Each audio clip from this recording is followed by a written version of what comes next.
25º dia da nossa campanha dos 40 dias. O tema dessa devocional é Restaurando o Altar.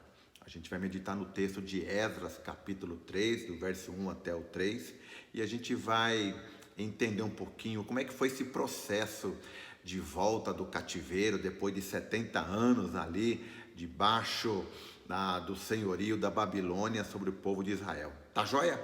Bora lá então meditar um pouquinho nesse texto. Eu quero ler para você o texto aqui, para a gente poder então conversar um pouquinho sobre ele. Em chegando o 7º mês e estando os filhos de Israel já nas cidades, ajuntou-se o povo como um só homem em Jerusalém.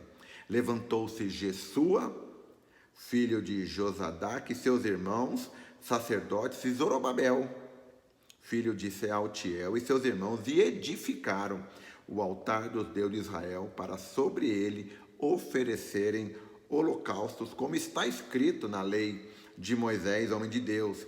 Firmaram o altar sobre suas bases, e ainda que estavam sob o terror dos povos de outras terras, ofereceram sobre ele holocaustos ao Senhor, de manhã e à tarde. Vamos lá. Quando o povo volta para Jerusalém, a primeira coisa que Deus mandou os líderes conduzirem o povo foi na restauração do altar. E é interessante, tinha muita coisa para restaurar. O templo tinha que ser restaurado, os muros tinham que ser restaurados, né? As casas tinham que ser restauradas, mas a primeira coisa que Deus mandou restaurar foi o altar. E aqui vai uma lição para a gente. Não adianta a gente construir o muro, a gente construir o templo, a gente fazer um monte de coisa, se o altar não for restaurado em primeiro lugar. Agora, uma coisa interessante era a disposição do povo naquele momento. A Bíblia fala no verso 1 que eles estavam como um só homem, pensando todos da mesma forma. A unidade nesse momento da restauração, ela é de suma importância. Não dá para viver uma restauração em desunião, né? Sem comunidade, sem unidade. Isso tudo é impossível. Por isso que o povo estava ali pensando como um só homem. E essa questão do altar é bem interessante, porque hoje em dia a gente não precisa de um altar físico, não precisamos restaurar um altar físico como tinha naquela época.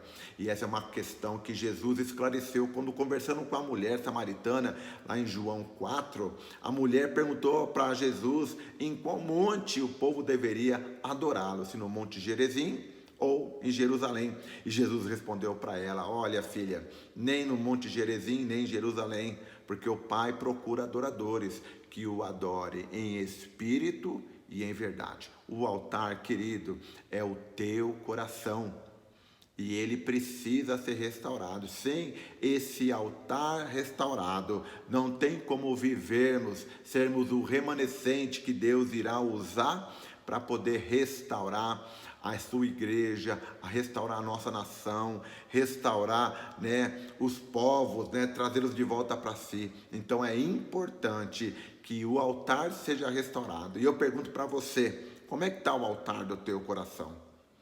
Tem fogo no altar do Senhor? É importante que a gente sopre as cinzas do altar, para que o fogo volte a queimar no altar. É importante restaurar as bases do altar, restaurar todo o altar, para que o altar seja lugar de adoração, de culto, de entrega e de renúncia. Então clame ao Senhor agora nesse momento pela tua vida, pelo teu coração, pelo altar da tua vida, para que ele seja restaurado em nome de Jesus.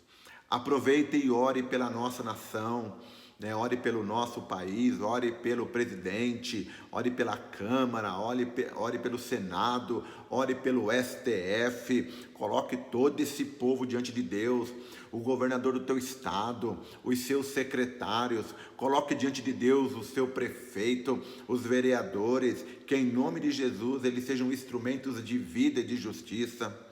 Clame ao Senhor também pelas eleições de 2026, que em nome de Jesus Deus coloque homens e mulheres comprometidos com a verdade, com a justiça, Quero pedir para que você também ore por aquelas pessoas que você vem apresentando diante do Senhor desde o primeiro dia.